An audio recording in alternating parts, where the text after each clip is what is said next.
بسم الله الرحمن الرحيم وبه نستعين الحمد لله رب العالمين والصلاة والسلام على سيد المرسلين وعلى آله وصحبه أجمعين ومن تبعهم بإحسان إلى يوم الدين. أعوذ بالله من الشيطان الرجيم. بسم الله الرحمن الرحيم.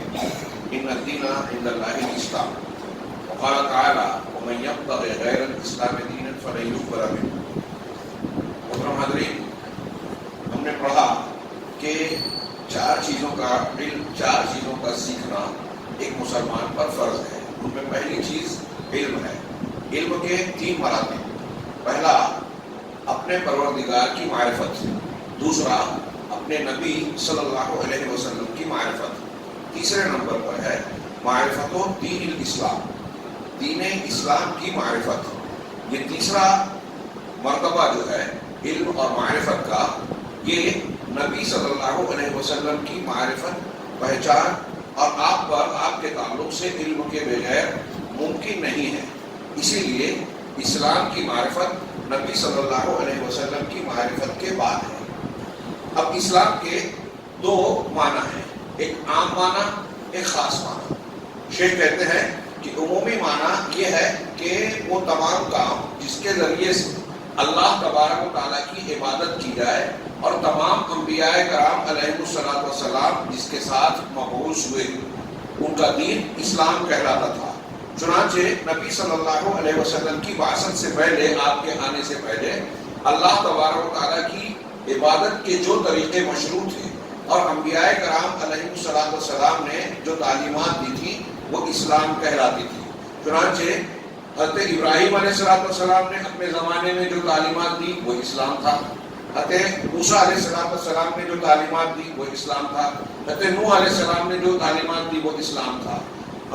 قرآن مجید میں حضرت ابراہیم علیہ السلام کی جو دعا کا ذکر ہے، آپ نے دعا کی ربنا وجعلنا مسلمین لک ومن ذریتنا امۃ مسلمۃ لک، کہ پروردگار ہمیں، مجھے، میرے بیٹے اسماعیل، ہم دونوں کو اپنا مسلمان بنا، مسلم بنا، اپنا تابع اور فرما بردار. اسلام کے معنی تابعیت اور فرما برداری ہوتی ہے. اور اصطلاحی تعریف میں کرتے ہیں الاستسلام للہ بالتوحید، توحید کے ساتھ اللہ کے سامنے جھک جانا، شرک سے خلاصی اختیار کرنا اور اطاعت و فرما برداری کے ساتھ اس کی تابعداری کرنا. یہ اسلام کی تعریف کی جاتی ہے. یہاں اس معنی میں بطور دین اور شریعت کے معنی میں اس کی وضاحت کی جا رہی ہے کہ اللہ کے نبی صلی اللہ علیہ وسلم کے آنے سے پہلے جتنے انبیاء نے تعلیمات دی یا مذہب جو پیش کیا وہ اسلام کہلاتا تھا. جس میں سے ایک مثال حضرت ابراہیم علیہ السلام کی دے رہے ہیں کہ مجھے اور ہم دونوں کو، یعنی مجھے اور اسماعیل کو تو اپنا مسلم بنا اور ہماری ذریت کو بھی، ومن ذریتنا امۃ مسلمۃ لک، ہماری ذریت میں سے یا ہماری ذریت کو اپنے لیے مسلم قوم اور امت بنا. چنانچہ یہ حضرت ابراہیم علیہ السلام کے زمانے میں تھا. اب نبی صلی اللہ علیہ وسلم کی بعثت کے بعد اسلام خاص ہو گیا ان تعلیمات کے ساتھ جن کے ساتھ نبی صلی اللہ علیہ وسلم بھیجے گئے. آج ہم اور آپ اسلام صرف اس دین کو کہیں گے جو اللہ کے نبی صلی اللہ علیہ وسلم کا لایا ہوا دین ہے. اس سے پہلے کے جتنے انبیاء کے ادیان تھے، اگرچہ وہ انبیاء برحق ہیں لیکن وہ منسوخ ہو چکے. اور اس دین کو جب ہم اسلام کہہ رہے ہیں تو اب کوئی شخص اگر موسیٰ علیہ السلام کی تعلیمات پر عمل کر رہا ہے، حضرت عیسیٰ یا کسی اور پیغمبر کی طرف اپنی نسبت کر رہا ہے تو وہ مسلم نہیں کہلائے گا. کیوں نہیں کہلائے گا؟ اس لیے کہ وہ آخری نبی جناب محمد رسول اللہ صلی اللہ علیہ وسلم کو نہیں مان رہا ہے اور آپ پر نازل ہونے والی کتاب پر بھی ایمان نہیں رکھتا. اسلام اللہ کی طرف سے نازل شدہ تمام چیزوں کو، تمام انبیاء کو ماننے کا نام ہے. اب یہودی آج اپنے آپ کو مسلمان نہیں کہہ سکتے اس لیے کہ نبی صلی اللہ علیہ وسلم کو اور حضرت عیسیٰ دونوں کو نہیں مانتے. عیسائی حضرت جناب محمد رسول اللہ صلی اللہ علیہ وسلم اور قرآن کو نہیں مانتے، لہذا وہ مسلمان نہیں ہوگا، نہیں کہلا سکتے. بلکہ ان کو اصطلاح میں ہم اہل کتاب کہتے ہیں. اور جو شخص نبی صلی اللہ علیہ وسلم کے بارے میں اب آپ کی بعثت کے بعد سن لے اور آپ پر ایمان نہ لائے تو وہ شخص جہنمی ہے. یہ خود نبی علیہ السلام نے فرمایا، مسلم شریف کی روایت ہے، کل میں نے پیش کیا تھا کہ اس ذات کی قسم جس کے قبضے میں میری جان ہے، میرے بارے میں کوئی مسلمان، کوئی یہودی، کوئی شخص سنتا ہے، کوئی یہودی ہو یا نصرانی، اور پھر اس پر ایمان نہیں لاتا تو وہ جہنم میں داخل ہوگا۔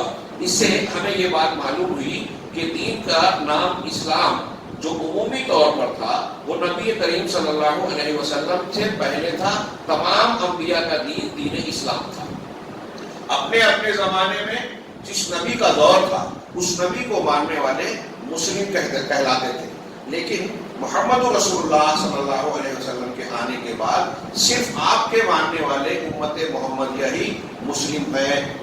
وَهَذَا الدِّينُ الَّذِي هُوَ الْإِسْلَامُ، اور یہ دین جو اسلام ہے اس میں ال لگا ہوا ہے، عربی زبان کے قاعدے میں الاسلام، یہ ال یہاں خاص خصوصیت کا معنی دیتا ہے کہ محمد صلی اللہ علیہ وسلم، نبی صلی اللہ علیہ وسلم جو دین لائے ہیں، هَذَا هُوَ الدِّينُ الَّذِي، یہی وہ دین ہے جو اپنے ماننے والے کو بلندی عطا کرتا ہے، ان کو فائدہ دیتا ہے، دنیا میں اس کی جان و مال کو تحفظ دیتا ہے، اور اس کے ماننے والا ہی آخرت میں اللہ کے عذاب سے محفوظ رہے گا۔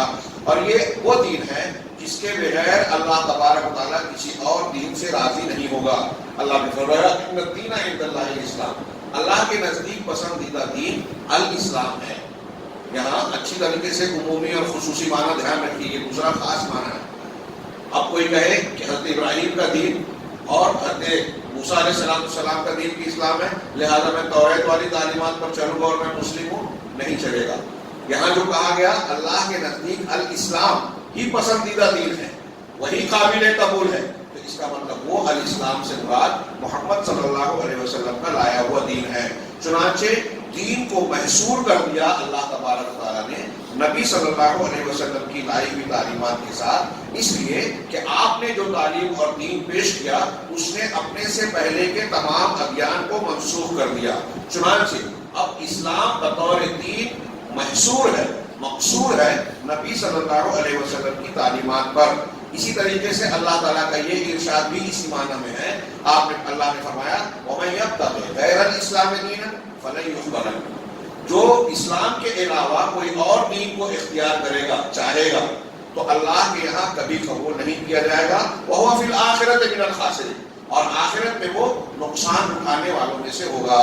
بہت اچھی طریقے سے یہ سادی سودی اور سمپل یا ہلکی پھلکی بات نہیں ہے، بہت اہمیت کی حامل بات ہے، اور ہمیں اس تناظر میں بھی اسے سمجھنا چاہیے کہ آج اگر ہم نجات کا راستہ اختیار کرنا چاہتے ہیں تو نبی صلی اللہ علیہ وسلم کا دین ہی ہمیں اختیار کرنا ہوگا۔ یہ یہاں اسلام اپنے خاص معنی میں ہے جو محمد صلی اللہ علیہ وسلم کا دین ہے، اور یہی وہ دین ہے جس سے اللہ تعالیٰ خوش اور راضی ہے۔ قرآن میں اللہ نے فرمایا، مشہور آیت ہے، اليوم اکملت لکم دینکم واتممت علیکم نعمتی ورضیت لکم الاسلام دینا، آج کے دن میں نے تمہارے لیے تمہارے دین کو مکمل کر دیا اور اپنی نعمت کو پورا کر دیا، اور تمہارے لیے بطور دین اسلام کو پسند کر لیا۔ اللہ نے کہا کہ دین کو بطور اسلام پسند کر لیا۔ اب یہاں رک کے میں تھوڑا سا ایک اشارہ کرنا چاہتا ہوں کہ کچھ لوگ کہتے ہیں نا کہ سارے مذہب سچے ہیں، اچھے ہیں، تمام ادیان کو اچھا کہتے ہیں۔ اچھی تعلیمات دنیا کے ہر مذہب میں کچھ نہ کچھ ضرور ہے، لیکن سارے مذہب دین حق نہیں ہے۔ کسی بھی مذہب کو آپ اختیار کر کے کامیاب ہو جائیں، سرخرو ہو جائیں، جہنم سے بچ جائیں، ہرگز ایسا نہیں ہے۔ یہ آج کے زمانے کا بہت بڑا فریب، بہت بڑا دھوکہ ہے۔ بڑے بڑے لوگ اس میں ملوث ہیں۔ یہاں لوگ بیان کرتے ہیں کہ سب کے نام الگ ہیں، راستے الگ ہیں، لیکن منزل سب کی ایک ہے۔ تو ایک مثال دیتے ہیں کہ بھائی ایک چھت پہ چڑھ رہا ہے تو کوئی سیڑھی سے چڑھ رہا ہے، کوئی جو ہے رسی لٹکا کے اس سے چڑھ رہا ہے، کوئی اس چھت کے بغل میں موجود درخت پر چڑھ کے اس پہ چڑھ رہا ہے، کوئی کسی اور چیز کو سہارا بنا کے چڑھ رہا ہے۔ چڑھ سب رہے ہیں چھت پر، لیکن راستے الگ الگ ہیں۔ یہ بالکل دھوکہ ہے، غلط ہے۔ کیسے؟ اس کو ہم یوں کہیں کہ آپ دیکھیے، اگر ایک یہاں آپ ایک راستہ دیکھ رہے ہیں، ایک ادھر جا رہا ہے، ایک اس طرف جا رہا ہے، ایک اس طرف جا رہا ہے، اب کیا ہر راستے پر چلنے والا ایک ہی مقام اور منزل پر پہنچے گا؟ سوال ہی پیدا نہیں ہوتا۔ اسلام مورتی پوجا یا اللہ کے علاوہ کسی اور کی پرستش کو شرک کہتا ہے، سب سے بڑا ظلم اور سب سے بڑا گناہ کہتا ہے۔ دوسرے مذہب میں کہیں دیوی دیوتاؤں کو، کہیں نبیوں کو، کہیں کسی شخصیت کو، کہیں شجر حجر کو پوجنا جو ہے عبادت ہے، پوجا ہے، نیکی ہے۔ ان کے یہاں جو نیکی ہے وہ یہاں سب سے بڑا گناہ ہے. دونوں ایک کیسے ہو سکتے ہیں؟ دونوں سچ کیسے ہو سکتے ہیں؟ ہمارے یہاں قربانی کرنا ایک عبادت ہے. عید الاضحیٰ کو ہم قربانی کرتے ہیں. اس پر ہمارے برادران وطن کو اعتراض ہے. جین مذہب جو ہے خون بہانے کو مہاپاپ کہتے ہیں. دونوں کیسے صحیح ہو سکتے ہیں؟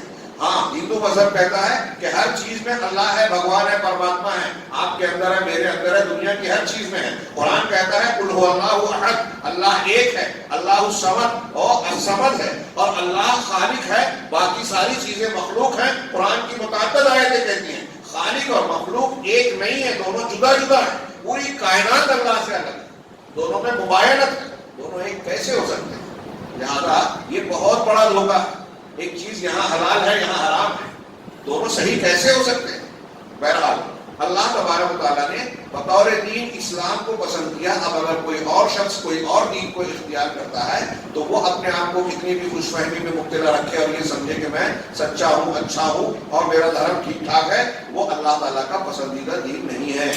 اللہ نے ہم کو پیدا کیا. میں اکثر مثال دیتا ہوں کہ اگر یہ ایک موبائل ہے، یہ جس کمپنی کا یہ موبائل ہے، اگر یہ بگڑ گیا تو اسی کمپنی کی طرف، اس کے انجینئر کی طرف، کیٹلاگ کی طرف آپ رجوع کریں گے نا. آپ یہ مشین وہاں سے خریدیں، یہ جس کمپنی سے خریدیں گے اس کے آپریٹنگ اور استعمال کے طریقے کو اسی سے سیکھیں گے. کوئی اور مشین خریدیں گے، جرمنی کی کوئی مشین آپ خریدیں تو امریکہ کی کمپنی سے اس کے استعمال کا طریقہ نہیں سیکھتے. اب اس کائنات کو ہم کو آپ کو بنایا اللہ نے ہم کو بنایا، تو کوئی اور بتائے گا کہ ہم کو زندگی کیسے گزارنی ہے، کوئی اور بتائے گا کہ کون سا دھرم اور مذہب اختیار کرنا ہے. جب اللہ نے بنایا تو اللہ تعالیٰ ہی بتائے گا کہ کون سا دین مذہب اس کا پسندیدہ ہے، وہ کس طریقے سے چاہتا ہے کہ ہم اور آپ زندگی گزاریں.